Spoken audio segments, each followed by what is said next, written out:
Hello everyone, welcome back to my channel. Radhe Radhe, जय श्री कृष्ण। कैसे हैं आप सब लोग? तो फ्रेंड्स, मैं बात करूंगी आज डीएलएड सेकेंड सेमेस्टर सिलेबस को लेकर, जो कि काफ़ी लोगों का डिमांड था।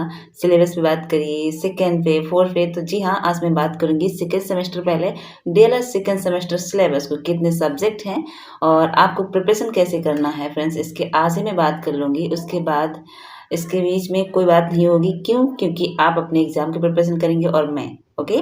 क्योंकि अभी कोई एक सा एग्ज़ाम नहीं है, सिर्फ आपको जानना है सिलेबस कितना है, कौन कौन से सब्जेक्ट हैं और कैसे प्रिपरेशन करेंगे, जो कि एग्ज़ाम के टाइम पे, ओके। तो मैं बता दूं, सबसे पहला जो पेपर इसमें है वो है वर्तमान भारतीय समाज और प्रारंभिक शिक्षा। पहला जो पेपर है, डीएलएड सेकेंड सेमेस्टर की बात कर रही हूँ फ्रेंड्स। जो सेकेंड सेमेस्टर में जो पहला पेपर होगा वो वर्तमान भारतीय समाज और प्रारंभिक शिक्षा होगा, ओके। और दूसरा जो होगा वो प्रारंभिक शिक्षा के नवीन प्रयास, प्रारंभिक शिक्षा के नवीन प्रयास, ओके। तीसरा जो पेपर होगा वो होगा विज्ञान, साइंस मतलब, ओके। और जो चौथा पेपर होगा वो गणित का होगा। और पांचवा जो पेपर होगा वो सामाजिक यानी एसएसटी। और छठा यानी सिक्स जो पेपर होगा वो हिंदी होगा, ओके। और जो सेवन यानी सातवां जो पेपर होगा वो अंग्रेजी होगा, ठीक है। इसमें ना तो कंप्यूटर है ना ही संस्कृत, ठीक है। आपको टेंशन लेने की बात नहीं है, जो कि अभी फर्स्ट सेमेस्टर में काफ़ी लोगों को टेंशन हो रहा है संस्कृत को लेकर के, कंप्यूटर को लेकर के, ओके। तो ये सेकेंड सेमेस्टर में नहीं है, ठीक है। अब मैं बात करूँगी आपको, इससे बताऊँगी इसके बारे में मार्क्स को, सब्जेक्ट को, क्योंकि फ्रेंड्स इसमें जो तीन जो पेपर होंगे, एसएसटी और प्रारंभिक शिक्षा और नवीन प्रयास, ठीक है, वर्तमान भारतीय शिक्षा, ये जो तीन पेपर होंगे फ्रेंड्स ये 50 नंबर के होंगे, ओके। और बाकी जो चार पेपर होंगे फ्रेंड्स वो होंगे 25 नंबर के, जो कि आपको पता होना चाहिए। 25 नंबर में आपको 12 नंबर लाना अनिवार्य है, ओके। जो 50 नंबर के हैं उसमें 25 नंबर पासिंग है। अगर 25 से एक भी नंबर आपका कम होता है तो आपकी बैक लग सकती है, ओके। अगर 50 में 25 लाना जरूरी है। जो 50 नंबर का पेपर है, 50 नंबर का फ्रेंड्स कौन सा है? प्रारंभिक शिक्षा है, ओके। और वर्तमान भारतीय शिक्षा है और एसएसटी है यानी सामाजिक अध्ययन। ये तीन जो पेपर हैं 50 नंबर के, इसमें 25 नंबर पासिंग है, लाना अनिवार्य है। अगर 25 में एक भी नंबर कम होता है तो आपका बैक लग सकता है। तो बैक क्यों लगेगा, मैं बैक की बात ही क्यों करूँ फ्रेंड्स, क्योंकि आप तो अच्छे लोग हैं, पढ़ाई करते हैं अच्छे से। और जितने भी 25 नंबर के हैं, जैसे कि विज्ञान है ये 25 का, इसमें 12 लाना है। गणित, इसमें भी 12 लाना अनिवार्य है, 25 नंबर का है। हिंदी है ये भी, और अंग्रेजी जो है इसमें भी आपको 25 में 12 लाना अनिवार्य है। एक भी नंबर कम नहीं होना चाहिए। तो फ्रेंड्स 12 क्यों, 25 में हम 20 नंबर लेके आएंगे, ठीक है। 5 नंबर तो चलो इधर उधर हो सकते हैं, लेकिन 20 नंबर नहीं, ओके। लेकिन वो तो अभी तो एग्ज़ाम होना नहीं है, अभी तो कोई टेंशन नहीं, कोई बात नहीं, सिर्फ आपको सिलेबस जाना, ओके। तो सिलेबस आपको मैंने बता दिया है। आप फिर से अगर आपको नहीं समझ में आता तो रिपीट करके देख सकते हैं। इसमें 7 हैं, ओके। और जो कि आपको पता होना चाहिए कि एक दिन में 3 पेपर होते हैं। पहले वाले दिन 2 ही पेपर होते हैं, ओके। उसके दूसरे दिन 3 दिन होते हैं। तो इस बार ये 7 सब्जेक्ट हैं इतने। और आपको प्रिपरेशन कैसे करना है थोड़ा सा मैं बात इस पर कर लूँगी फ्रेंड्स। इसमें जो मैथ है और अंग्रेजी है, क्योंकि फर्स्ट सेमेस्टर में तो थी नहीं, इसमें है तो आप लोगों को पढ़ना होगा। और मैं आप लोगों को थोड़ा सा हिंट दूंगी। इसमें जो अंग्रेजी सब्जेक्ट जो है, मतलब इंग्लिश सब्जेक्ट है फ्रेंड्स, बहुत ही बेसिक आएगा, बहुत ही बेसिक। आपको 5 फ्लो के नाम लिखना होगा, फ्रूट्स, पशु के नाम 5 इस तरीके से लिखना होगा आपको। मतलब एक बेसिक होगा, इंग्लिश कुछ ज़्यादा नहीं होगी। बस इतना है कि छोटी छोटी जो चीज़ें आएंगी वो आपको पढ़ना होगा, सिलेबस को अच्छे से देखना होगा। क्योंकि अभी अगर मैं आप लोगों को बताऊंगी कि इसमें कितना क्या है तो काफ़ी मैं ऐसे बता रही हूँ, क्योंकि ऐसे ऐसे आएगा। मैथ भी है जो फर्स्ट सेमेस्टर आपने पढ़ा है, ऐसे ही सेकेंड में भी बेसिक रहेगा। आपको थोड़ा जब थर्ड में जाएंगे, सेकेंड सेमेस्टर वालों की मैं बात कर रही हूँ, जब आप थर्ड में जाएंगे थोड़ा सा आपको लेवल हाई मिलेगा। लेकिन जब आप फोर्थ में जाएंगे तब आपको मैथ बहुत ज़्यादा, क्योंकि मैं फोर्थ का सेमेस्टर देख चुकी हूँ सिलेबस, तो उसमें ज़्यादा होगा। तो अभी आप लोगों के लिए ये सिलेबस जो सेकेंड सेमेस्टर का होगा बिल्कुल भी बेसिक है, बिल्कुल भी डिफ़िकल्ट नहीं है। और इंग्लिश नाम सुन के काफ़ी लोगों को डर लगता है, इंग्लिश बहुत बेसिक आती है फ्रेंड्स। मैं खुद जब सेकेंड सेमेस्टर में थी तो मुझे लगा कि पता नहीं क्या कैसे, लेकिन इंग्लिश में बहुत अच्छा गया फ्रेंड्स। मैं खुद, मुझे यकीन नहीं होता है कि जब मैं 25 में 23 नंबर ला सकती हूँ तो क्यों आप लोग क्यों नहीं, तो बिल्कुल ला सकते हैं। और ये जो वर्तमान भारतीय और प्रारंभिक शिक्षा है, ये बिल्कुल जैसे बाल विकास और शिक्षा अधिगम हम पढ़ के आए हैं, सेम इसी तरीके से इसमें भी आप लोगों को चीज़ें देखने को मिलेंगी वैसे रिलेट करके, ठीक है? इसमें कुछ अलग नहीं है।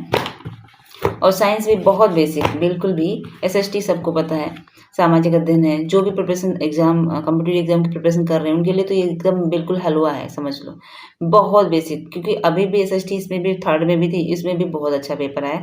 तो इसमें कोई डरने की बात नहीं है आप लोगों को, बिल्कुल भी मैंने बता दिया है कि इतने सब्जेक्ट हैं और अभी आप लोगों को इसमें पढ़ने की भी ज़रूरत नहीं। आप अपनी अगर अदर एग्ज़ाम की प्रिपरेशन नहीं कहने मीन्स ये है कि अगर आप अदर एग्ज़ाम की प्रिपरेशन नहीं कर रहे हैं, कोई स्टेट वाइज़ मतलब जैसे कि कोई वैकेंसी निकलती है उस तरीके से, तो आप अपनी पढ़ाई स्टेट या सीटेट में लग जाइए, ठीक है? क्योंकि आपको ये करना ही करना है। बस मैं यही कहूँगी कि जितने लोग अदर एग्ज़ाम की प्रिपरेशन नहीं कर रहे हैं, उनको टेट, सेटेट क्वालीफाई करना है कैसे भी करके, ठीक है? तो बस उसी में लग जाइए बस। और इनकी तरफ मत देखिए, ये भी 6 मंथ आपके पास है पूरा, क्योंकि सेमेस्टर जो होता है वो 6 मंथ के बाद ही होता है फिर। और ये मैं आपको बता दूँ अनुमान लगा के कि ये अप्रैल के लास्ट और मई की फर्स्ट वीक में जाएगा, ठीक है? और रिज़ल्ट की बात बता दूँ तो रिज़ल्ट आपको 2-3 महीने के बीच में आप लोगों को देखने को मिल सकता है, ठीक है? 3 महीने के लास्ट में आप लोगों को देखने को मिल जाएगा रिज़ल्ट, फर्स्ट सेमेस्टर वाले और थर्ड सेमेस्टर वालों को, ठीक है? तो आप लोगों को टेंशन लेने की बात नहीं है, मतलब ज़रूरत नहीं है। और आप लोग अपना प्रिपरेशन टेस्ट सीटेट करिए। अदर एग्ज़ाम की प्रिपरेशन करते हैं तो मेरे साथ-साथ करिए, क्योंकि मैं कल से आप लोगों को अपना एसटीडी रूटीन सेट करने वाली हूँ। सुबह से मेरा स्टार्ट होगा और आज ही मेरा मूड सेट हो गया। अभी मैं बोल रही थी कि मैं फ़ीवर है, ये सब है, वो सब चलता रहेगा, क्योंकि बहुत ज़्यादा लॉस हो चुका है। मुझे खुद ये देख-देख के इतनी सारी बुकें रखी हैं, मैं सोचती हूँ जब मैं पढ़ती हूँ अब, तो मैं आज ही रूम में अपने आई हूँ स्टडी रूम में। वैसे मैं इस रूम में नहीं आई हूँ 2-3 दिनों से, जब से मैं मतलब पेपर तो पूरा दिन बाहर ही हो जाता था, क्योंकि सुबह से शाम तक तो इतना समय नहीं मिलता था। शाम को आई तो वहीं बैठ के पढ़ लिया और फिर सुबह चली गई, क्योंकि इतना समय नहीं मिला। तो कहने मीन्स ये है कि आज मैं खुद देख रही हूँ इतना मेरा लॉस हो रहा है, मुझे कल ही से स्टार्ट करना है, क्योंकि पढ़ाई में कोई भी देरी नहीं, कोई भी कहने मतलब कोई भी बहाना नहीं। जो शुरू करें आज से ही। तो आप लोग भी अपना आज ही से प्रिपरेशन करिए। आप जो सेमेस्टर हो गया उसकी टेंशन छोड़िए, जैसा पेपर हुआ ठीक हुआ, अब रिजल्ट आएगा तब देखा जाएगा। लेकिन आप अपना बनाइए, अपना टाइम सेट करिए और अपने पढ़ाई में लग जाइए। और कोई भी आपका सवाल है, कोई भी आपका डाउट है तो प्लीज़ कमेंट ज़रूर करें। मैं कोशिश करूँगी आपके डाउट को क्लियर करने को, क्योंकि अगर नहीं भी मुझे जानकारी है तो मैं सीखूँगी तो मुझे भी जानकारी होगी, आप तक भी बताऊँगी, आप तक पहुँचाऊँगी। और 4th सेमेस्टर की बात कर लूँगी मैं, क्योंकि 4th सेमेस्टर के बारे में उस पे अलग, क्योंकि ये एक में मिक्स हो जाएगा। यहाँ पे सेकंड सेमेस्टर की बात हो रही है तो सिर्फ आप सेकंड सेमेस्टर वाले ही जानें इसके बारे में। और बाकी प्रिपरेशन अब आपकी है। और आपका कोई भी सवाल है तो इसमें बात करने वाली थी आप लोग की कि कितने लोग यूपीएसआई की प्रिपरेशन कर रहे हैं। प्लीज़ मेरे साथ अपना स्टडी रूटीन शेयर करें और मुझे भी सजेस्ट करें। कल मेरा सुबह से स्टडी रूटीन स्टार्ट होगा। मैं कल सुबह से मैंने सेट कर लिया है, माइंड मेरा सेट हो गया है कि नहीं, मुझे अब बैठना नहीं है, मुझे सुबह से स्टार्ट करना है। क्या आज ट्यूसडे है और आज तो पूरा दिन गया और बस स्वास्थ्य मेरा चलता रहेगा, ऐसे मैं ठीक हो जाऊँगी। दवाई चल रही है मेरी, अब तो घर पे हूँ, क्योंकि वो चलना पड़ता था ना, बाहर इतना सफ़र में जाओ, बस से आने-जाने में एक प्रेशर भी था, पेपर थे, तो इसलिए मुझे पता चल गया था, क्योंकि मैंने रेस्ट नहीं किया, नाइट में भी जगी, मैं पढ़ाई की, इस वज़ह से मेरा स्वास्थ्य नहीं ठीक हो रहा था। फिलहाल मैं ठीक हो जाऊँगी, मुझे कोई दिक्कत नहीं है। मुझे अब पढ़ाई की प्रिपरेशन हो रही, पढ़ाई की टेंशन हो रही कि मैंने अभी थोड़ी देर पहले जब मैं आप लोगों से बताई थी उसके बारे में, स्टडी पे जो डिस्कस किया था, वीडियो आप लोगों ने देखा होगा।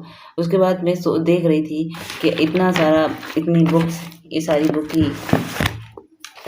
सब कुछ मेरा, अभी मैंने इनको अच्छे से पढ़ नहीं पाई हूँ, कितना लॉस हो रहा है मेरा। और इस डीएलएड के चक्कर में पिछली बार भी यूपीपी का जब मेरा फर्स्ट क्लियर हुआ, सेकंड में भी ये हो गया जब लीक हुआ था। तो वही सारी चीज़ें मेरे साथ फिर से हो रही, तो मैं सोच रही हूँ कि अब मैं वो गलती नहीं दोहराऊँगी। गलती ही हुई फ्रेंड्स, क्योंकि जब एग्ज़ाम आ जाते हैं ना तो फिर वो अपनी ही गलती हो जाती है। कोई ये नहीं मानता कि तुम्हारा कोई एग्ज़ाम था, तुम्हारे पास कोई प्रॉब्लम थी, तुम ऐसी प्रॉब्लम में फँस गई थी, ऐसा कुछ नहीं कोई सुनता। बस सफलता आपकी देखी जाती है, आपकी मेहनत देखी जाती है। तो बस मेहनत लगना है, कोई ये नहीं देखेगा कि आज मेरा स्वास्थ्य ख़राब है, मैं बीमार हूँ। और सच बताऊँ, मैं इतना ज़्यादा बीमार थी, अब मैं आप लोगों को बता दूँ, कल सेंटर पे जब थर्ड का जो कंप्यूटर का जो पेपर हुआ है लास्ट में, उसके बाद में इतना मेरे सर में पेन हुआ, इतना दर्द हुआ कि जितने हर 1-1 घंटे बाद जो पेपर होता था उसमें टीचर ना चेंज होते थे। वो पता नहीं कैसे मुझे पहचान गए। वो आते ही बोले, क्या तुम्हारी तबीयत ख़राब है? जस्ट मैं 3 नंबर सीट पे थी एकदम पीछे। तो मुझसे कहा, मैं ऐसे बैठी थी तो मेरे सिर में बहुत ज़्यादा पेन हो रहा था और मुझे टेंशन भी हो रही थी कि मैं पढ़ नहीं पाई हूँ बहुत ज़्यादा, क्योंकि पूरा दिन मैं परेशान ही थी। लेकिन पेपर की वज़ह से मैं बिल्कुल अपने आप को इतना वो रखी थी कि मैं कुछ हो ना जाए, बस मेरा पेपर अच्छे से हो जाए, इतना समझ लीजिए, क्योंकि मैं दवाई साथ में लेके गई थी। लेकिन जब उन्होंने देखा मुझे सर सामने से कि तुम्हारी तबीयत ख़राब है, फ़ीवर है, हमने कहा हाँ सर। फिर मुझे लगा कैसे मुझे पहचान गए। जैसे मैं बाहर गई तो मेरा बैग जहाँ पे था जमा था, वहाँ भी देखे अंकल लोगों ने बोला, क्या तुम्हारी तबीयत ख़राब है चेहरे से? तो मुझे लगा क्या मेरा फेस सुबह से आया है तो मैं मतलब मेरा चेहरा क्या बदल गया है। फिर काफ़ी फ्रेंड जो मेरी थी वहाँ पे सेंटर, सभी ने कहा कि अपना तुम्हारा सेहत जो है मतलब स्वास्थ्य ख़राब हो रहा है तो अपना ध्यान रखो, जाके एडमिट होना, ये सारी चीज़ें बताया। हमने कहा ठीक है यार, मैं दवाई ली हूँ। तो कहने का मीन्स ये है कि स्वास्थ्य ये इसीलिए क्योंकि मैं इतना चली हूँ इतना लंबे सफ़र में, अब रेस्ट करूँगी घर पे, सब ठीक हो जाएगा, घर ही पे हूँ, अब कहीं जाना है नहीं। तो मेरा कल स्टडी रूटीन स्टार्ट होगा सुबह से, और आप भी अपना स्टार्ट कर दीजिए, रेस्ट बिल्कुल नहीं करना, क्योंकि कंपटीशन बहुत ज़्यादा है फ्रेंड्स। अगर भी थोड़ी देर भी की ना कहीं तो बहुत पीछे रह जाएँगे हम लोग, बहुत पीछे, वैसे भी बहुत लॉस हुआ है। और जितने भी यूपीएससी की प्रिपरेशन कर रहे हैं, लास्ट में यही कहूँगी, आप अपना कमेंट करें प्लीज़।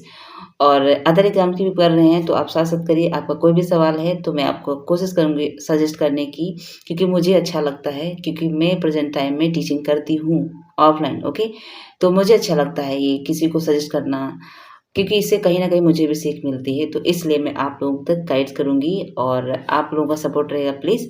तो लास्ट में ये कहूँगी, लाइक ज़रूर कर देना प्लीज़, जितने भी नए हैं सब्सक्राइब कर लेंगे, ओके? तो बाय-बाय, टेक केयर।